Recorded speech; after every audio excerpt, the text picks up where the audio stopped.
Olá, sétimo ano, tudo bem com vocês? Bom, espero que vocês tenham tido um final de semana abençoado. E vamos lá pegar nosso material para mais uma aula de geografia, né? Nossa aula 4. Ó, pegue lá o livro, pegue também, ó, a nossa folha, tá bom? Aqui, ó, das atividades. E vamos lá para o nosso percurso 7. Nós vamos utilizar aqui as páginas de 62 a 67 e esses são os assuntos que nós vamos tratar. Setores da economia, PA brasileira, mulheres no mercado de trabalho e trabalho infantil.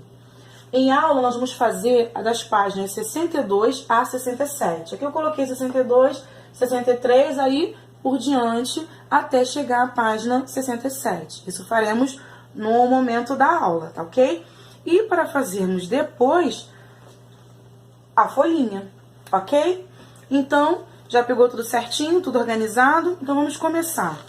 O percurso 7, o tema é o seguinte: população e trabalho, mulheres, crianças e idosos. Vamos começar no texto 1, já grifando o primeiro parágrafo até a palavra setor primário. Ó, primeiro parágrafo até a palavra setor primário. Depois que você grifar o setor primário, você vai grifar o que está em negrito, que é setor secundário e terciário. Já vamos finalizar o texto 1 aqui. E aí você grifa o penúltimo parágrafo aqui, ok? Tudo certinho? Então vamos lá. E tem uma atividade para fazermos juntos. Vamos começar? Página 62. Diz assim: classifique, segundo os setores da produção, as atividades exercidas por seus familiares. Então, vamos segurar a pergunta e vamos dar uma lida no texto que acabamos de grifar. Bom, diz assim, ó: uma das formas de estudar a população de um país é classificá-la de acordo com setores de produção. Ó, os setores de produção, os setores da economia, são três. É o setor primário, o setor secundário e o setor terciário. Então, e também tem um outro setor, que é o quaternário, que é um setor tecnológico, é um setor do século XXI, ou como alguns especialistas chamam, é setor terciário superior. Nós vamos entender pouco a pouco. O setor primário envolve tudo que é da natureza e não é transformado. Se é laranja, o suco da laranja natural. Se é o morango fruta ou o suco da fruta. Não é o produto transformado. O que é o produto transformado? O produto transformado é aquele que vai para a indústria e ali se transforma, por exemplo, num suco de laranja que você compra na caixinha. Ou quando vem na lata, olha, por exemplo, nenhum merchan não, mas numa lata, né? Então, assim, esse produto é transformado. Então, se esse produto é transformado, ele passou pelo setor secundário.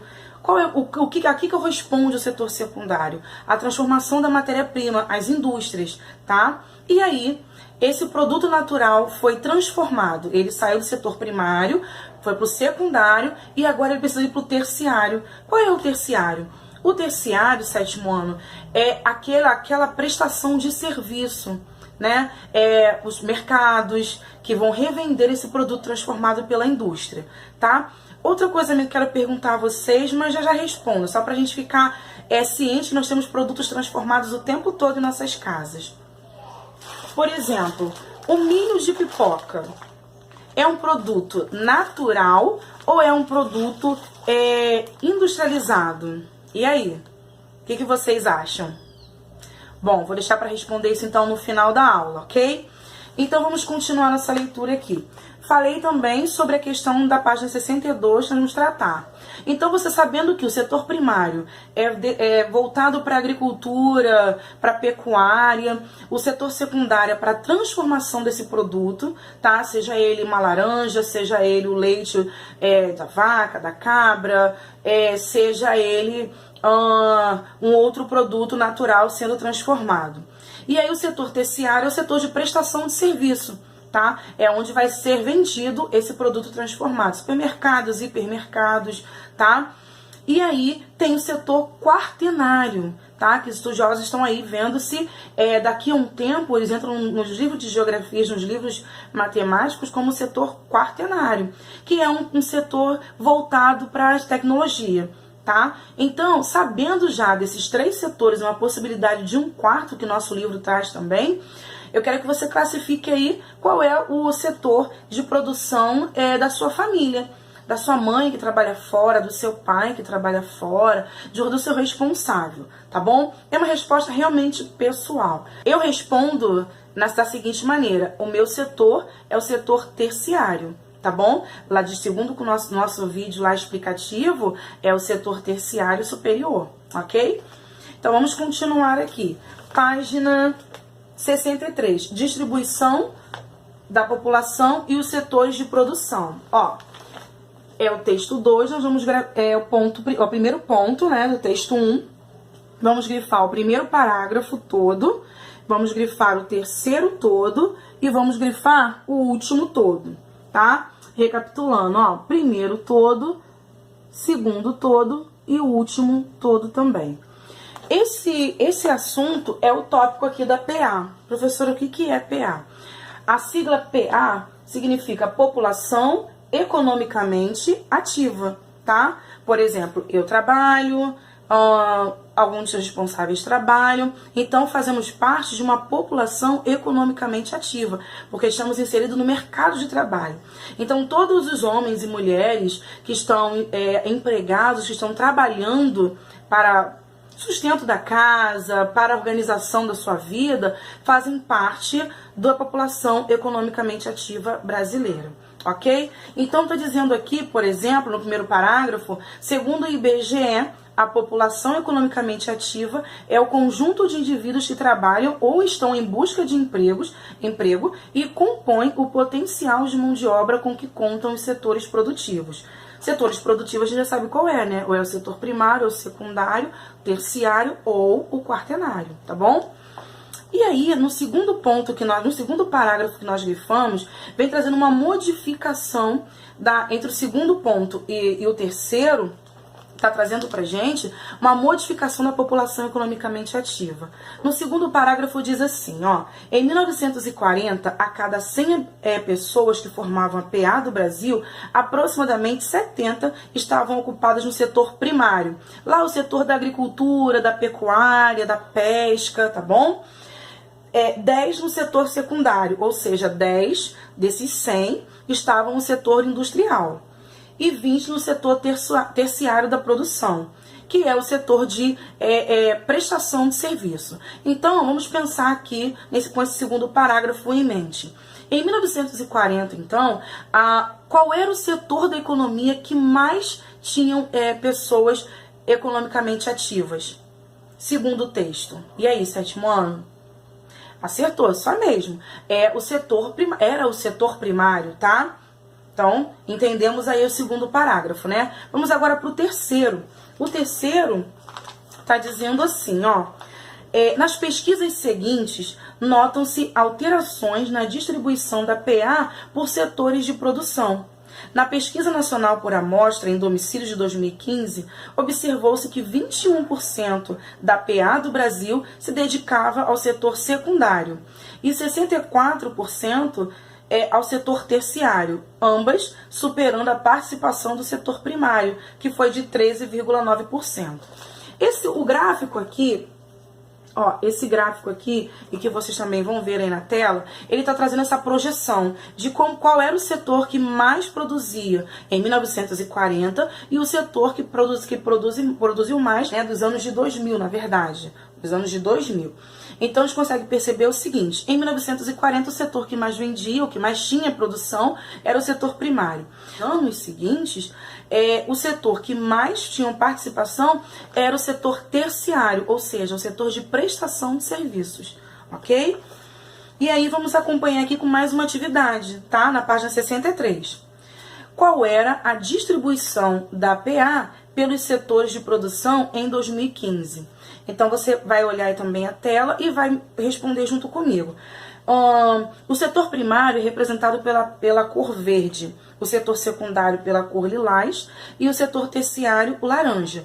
Então, a gente consegue observar o seguinte, que o setor primário ele tinha uma produção de 13,9%. O próprio texto ao lado da figura 14 está nos direcionando a esse número, tá? O setor secundário, 21,6%. E o setor terciário, 64,5%. Isso tudo com base na tabela de 2015, ok? Vamos avançar aqui. E agora, mulheres e desigualdade no mercado de trabalho. Na página 63 ainda, vamos grifar o último parágrafo todo, tá? Esse parágrafo da página 63, que nós acabamos de grifar, ele está trazendo para a gente uma outra modificação dentro da população economicamente ativa no Brasil. Que novo olhar é esse? É o olhar da mulher no mercado de trabalho. A mulher como provedora na casa, não é? Então, quando a mulher ela se insere no mercado de trabalho, toda a questão populacional ela muda. Vocês sabem por quê, sétimo ano? Bom, eu vou explicar a vocês. A mulher que está inserida no mercado de trabalho, ela tem duas coisas que compõem essa decisão de estar no mercado de trabalho. A quantidade de filhos, isso gera um déficit populacional ao longo dos anos, e também a questão da escolaridade. Ou seja, a mulher ela tem se especializado mais do que os homens. Isso não é questão de melhor ou não, não é isso. É uma questão, segundo o IBGE, que é o Instituto Brasileiro de Geografia e Estatística, tem demonstrado no decorrer dos anos, que a inserção da mulher no mercado de trabalho, ela traz duas prerrogativas. A primeira, que é a fecundidade tardia, e a quantidade de filhos, né, na verdade, diminui a quantidade de filhos, e também o nível de escolaridade aumenta, tá bom? E quando o texto traz as questões de desigualdade, é porque mesmo a mulher tendo um ensino superior ao dos homens, os salários ainda são diferentes. Ou seja, o salário do homem, independente dele ter nível superior ou nível de escolaridade maior ou não do que a mulher, o salário do homem ainda é o maior, tá? Mas essas desigualdades, elas têm diminuído ao longo dos anos, ok? Vamos lá, página 64. Na página 64 tem um gráfico, que eu vou lançar também na tela para vocês, que é o gráfico da figura 16, que está dizendo assim, ó, Brasil, percentual de pessoas de 16 anos ou mais de idade ocupadas em trabalhos formais, segundo o sexo 2005 e 2015. Então, olha só, nós temos aqui o total que é representado pela cor lilás, homens, representado pela cor amarela, e mulheres na cor verde. A gente consegue observar que gradativamente a mulher tem alcançado maiores cargos, maiores rendimentos, na verdade, né, do que os homens. E aí na figura 16, junto com a figura 15, a figura 16, nós vamos grifar essa questão aqui, ó, mulheres e homens, desigualdades de rendimentos. Olha como é que nós vamos grifar. O primeiro parágrafo todo, o próximo parágrafo você vai fazer uma chave, e o próximo texto que diz assim, mulheres, chefe de família. Grifa tudo, aí você faz uma chave, tá bom? Então, já falei até sobre um pouco isso, né, muito rapidamente, sobre essa questão da mulher, que ela vai ser a provedora em questão de rendimento, em questão salarial dessa casa. Isso é um novo olhar sobre a PA, que é a população economicamente ativa. Falamos sobre a mulher no mercado de trabalho e também sobre as mulheres chefes de família. Umas por necessidade, outras por um combinado, ela e o seu cônjuge, tá? De uma forma ou outra, essa decisão da mulher ser chefe de família, ser a mulher que provê, é uma questão que tem mexido muito na população economicamente ativa brasileira, tá bom? Vamos para a página 65. Avanços na escolaridade feminina, tá? Como eu já havia dito para vocês alguns minutos atrás, tem crescido muito o nível de escolaridade entre as mulheres, ok? Vamos grifar aqui o primeiro parágrafo até a palavra ocupada. Ó, começa grifando no início do primeiro parágrafo e para na palavra ocupada. E depois vamos grifar o último parágrafo todo, tá bom? Que diz assim, ó, cabe observar, contudo, que a proporção de estudantes, tanto homens quanto mulheres, é ainda muito baixa no Brasil, o que compromete a qualificação da mão de obra e o desenvolvimento social e econômico do país. Então, Lembra quando eu disse a vocês que essa questão de a mulher estudar mais, ter um nível de escolaridade maior que o homem, não era questão de ser melhor, era uma questão de mudança na estrutura populacional brasileira. Então, mesmo com homens e mulheres estudando, trabalhando, a nossa porcentagem de população economicamente ativa que tem a qualificação na sua mão de obra ainda é muito baixa, tá? Tanto nos trabalhadores em geral, homens e mulheres, sem diferenciar os gêneros, tá bom? E aí a figura 18 vai mostrar isso pra gente através dos gráficos laranja e lilás, tá bom? Por exemplo, em 2007, a mulher com ensino médio batia 21,6%. Os homens, 20,5%. Então, ficou ali uma questão quase que equilibrada, não é? E aí vem aqui, ó. Só que caiu um pouquinho em 2007 ainda, quando tinha 8,4% com ensino superior e das mulheres tinha 10,1% de mulheres estudando em nível superior. E aí em 2017, ou seja, 10 anos depois, tá? Antes de completar isso, quero dizer para vocês, o IBGE, ele atua de 10 em 10 anos, tá? Perceberam aqui que o gráfico está tratando 2007, depois tem um espaço de tempo de 10 anos, é o espaço que o Instituto Brasileiro de Geografia e Estatística faz as suas tabelas, gráficos, porcentagens, contagem da população, tá bom? E não foi diferente aqui. No ensino médio completo, em 2017, os homens batiam em 26,4%, as mulheres, 27,1%. O ensino superior completo, as mulheres estavam em 17,5%, os homens 13,7%. E aí na página 65 tem uma atividade. Aí na página 65, próxima figura 17, que é esse mapa aqui, ó, temos uma questão a fazer. Indique o intervalo percentual de famílias chefiadas por mulheres na unidade da federação em que você vive. Em seguida, cite outras em situação semelhante. Vamos lá.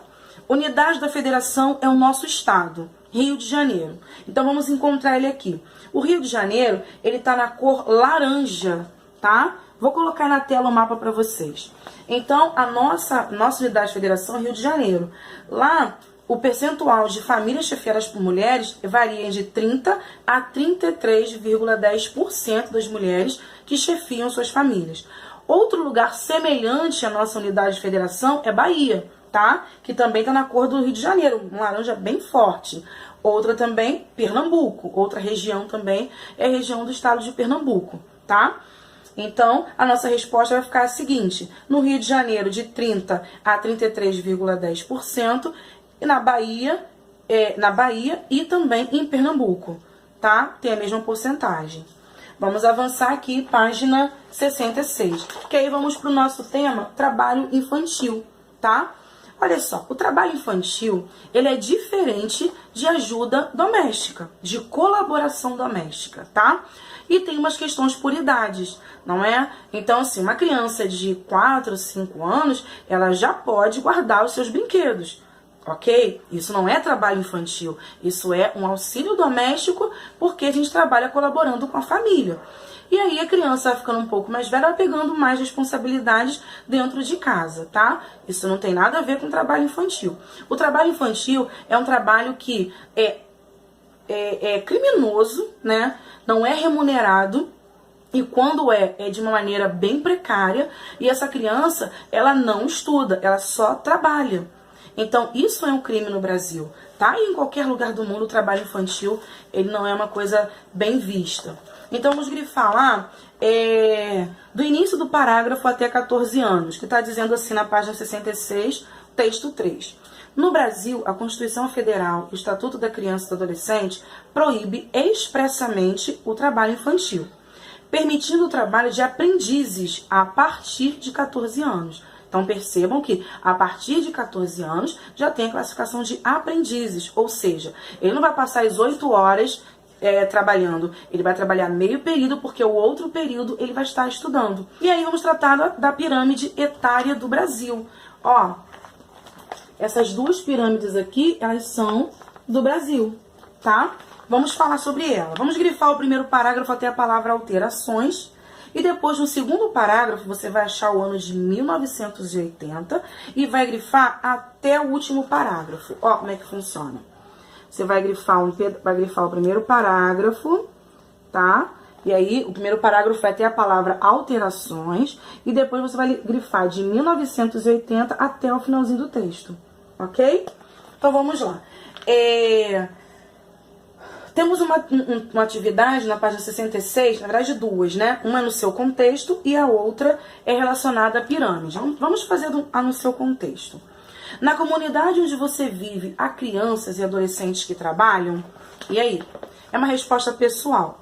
Se sim, estão na idade de aprendizes, né? Se não, é um problema, tá? Então aí você vai responder de uma maneira que você viva em sua comunidade, conviva e veja na sua comunidade. E se for não, tudo bem também, tá? E aí, vamos ler agora a pirâmide. A primeira pirâmide, eu vou colocar na tela para vocês também.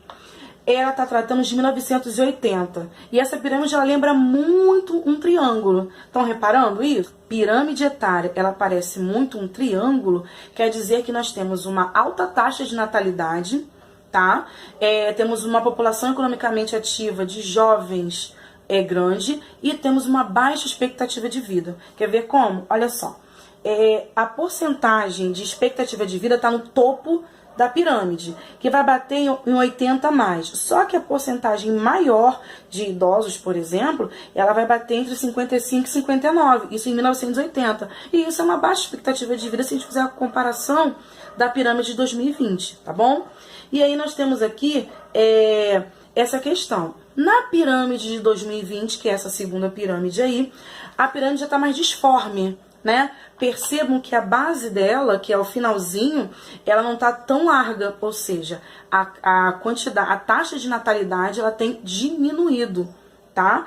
E tem a população economicamente ativa, ela está com maior poder aquisitivo. E a expectativa de vida aumentou. Saímos de 59 anos, uma base em 1980, e estamos aqui em 75 a 79 anos. Então, ou seja, a expectativa de vida aumentou. Ou seja, também o número de idosos, tá?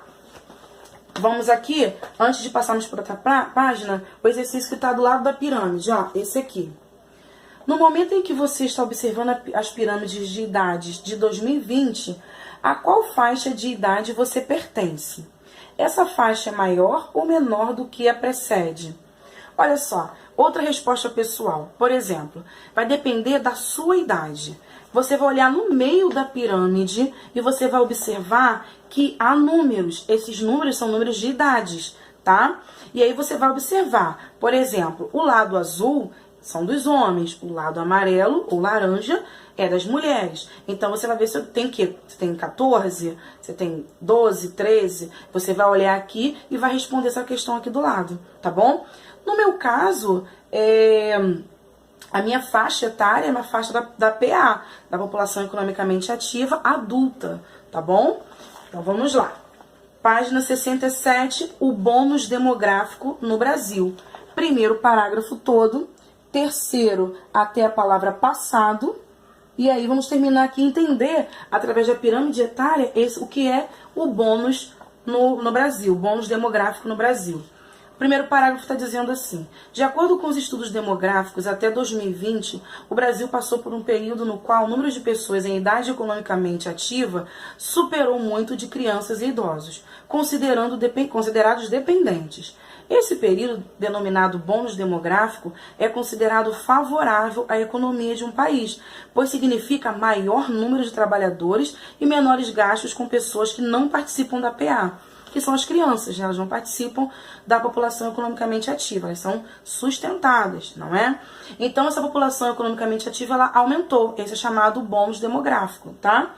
No Brasil, o ritmo do envelhecimento populacional deverá ser mais acelerado do que o ocorrido em outros países no século passado.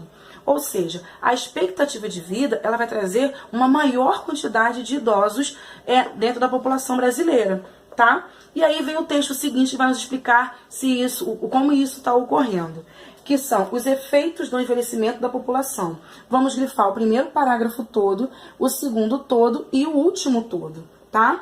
Na leitura que você vai fazer esses parágrafos grifados, você vai compreender o seguinte: quais são os efeitos dessa população idosa no Brasil. Na verdade, se a faixa etária de idosos continuar aumentando, né, ou seja, a expectativa de vida continuar aumentando, os especialistas chamam de problemas na previdência social. Porque se o número de idosos for maior do que o número da PA, que é a população economicamente ativa, vai trazer um déficit na economia. Ou seja, o número precisa estar equilibrado. Mas isso não é um problema. Na verdade, precisa se pensar em políticas públicas para alcançar esse novo público com uma alta expectativa de vida no Brasil. E uma dessas coisas, uma dessas políticas públicas vão ser tratadas aqui entre o segundo e o terceiro parágrafos da página 67, que é os investimentos de algumas empresas nessa população madura, nessa população idosa, que é o trabalho em meio período, que é uma assessoria, não é? E quer dizer, mesmo que esse idoso ele esteja aposentado, ele volta ao mercado de trabalho com horário reduzido, porque já cumpriu toda a sua carga de trabalho no Brasil.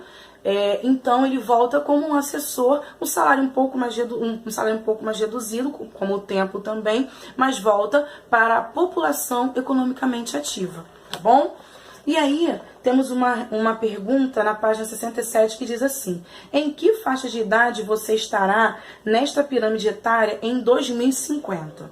Bom, qual é a sua faixa? Se você respondeu a página 66, você sem problema nenhum consegue responder a 67. É resposta pessoal, mas eu posso responder da seguinte maneira: em 2050, a minha faixa etária vai ser a faixa etária de idosa. É verdade, vai passar o tempo passa para todo mundo, né? Então, assim, de acordo com a idade que você tem, com a projeção para daqui a 30 anos, qual é a sua faixa de idade, tá? E aí, como é que você vai descobrir isso? O livro traz pra gente também, acompanha aí na tela, ó. Faixa de idade de 0 a 19 anos, de 20 a 59 anos, de 60 anos ou mais, e a quantidade dessa população masculina e feminina dentro do Brasil, ok? Tudo certo aí? Vamos agora fazer a atividade da folhinha? Tudo certo? Olha só, então, já fizemos as páginas 62 a 67, tá? E agora o que eu quero pedir a vocês? Sétimo, dá uma pausazinha no vídeo e vamos lá para a folhinha, que antes de você começar as atividades, tem um texto resumo e você já assistiu a aula, leu o texto resumo, consegue lá fazer as questões e daqui a pouco nós voltamos com a correção, ok? E vamos lá, sétimo ano, para nossa correção, tá? Pegue lá a sua folhinha, tá? A primeira parte, como vocês já viram, é um resumo da nossa aula e a segunda são as atividades, tá bom? Vamos lá, treinando. É o conjunto de atividades econômicas responsável por extrair ou produzir as matérias-primas sobre o meio natural. No Brasil, é uma das atividades que menos oferecem empregos, mas uma das que possui os maiores rendimentos. O texto acima é descritivo. E aí? Número 1. Qual a letra? Isso aí. Letra A, tá bom? O setor primário, que é o setor da agricultura, o setor das matérias-primas, ok? Vamos para o número 2 agora. O setor terciário envolve atividades econômicas praticadas na sociedade referentes aos serviços e ao comércio. Assinale, pois, a alternativa que não aponta uma prática socioeconômica referente a esse setor. E aí, turismo e lazer, educação e escolarização, marketing e publicidade, extração de recursos naturais ou atividade bancária? Sétimo ano, antes de eu pôr o gabarito no quadro, preste atenção no texto, tá? O que não aponta é a letra D. Por quê? Porque está falando sobre extração de recursos naturais. Então, isso não é setor terciário, isso é setor primário, ok? Então, ó, vamos lá. Número 2, letra D. Número 3. Fundação Getúlio Vargas de São Paulo. Analise a distribuição da PA, população economicamente ativa por setor de atividade, e assinale a alternativa que melhor exemplifique seu significado. Setor primário, 20,9%, setor secundário, 19,1%, setor terciário, 59,9%. E aí tem as alternativas.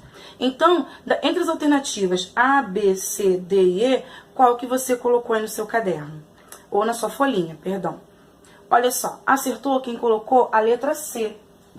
Porque a letra C está dizendo assim, ó, o grande contingente de trabalhadores no setor terciário é típico de um país urbanizado, dado que as atividades desse setor são mais intensas em cidades. Sim, a prestação de serviço ela é muito mais intensa nos grandes centros urbanos, ou seja, nas grandes cidades. Ok? Então, sétimo ano, terminamos por aqui a nossa aula, a nossa correção do gabarito, e aguardo vocês na próxima semana assistindo a videoaula, colando as folhinhas no caderno, fazendo atividades do livro, e já deu tudo certo, tá bom? Excelente semana para vocês. Tchau, tchau!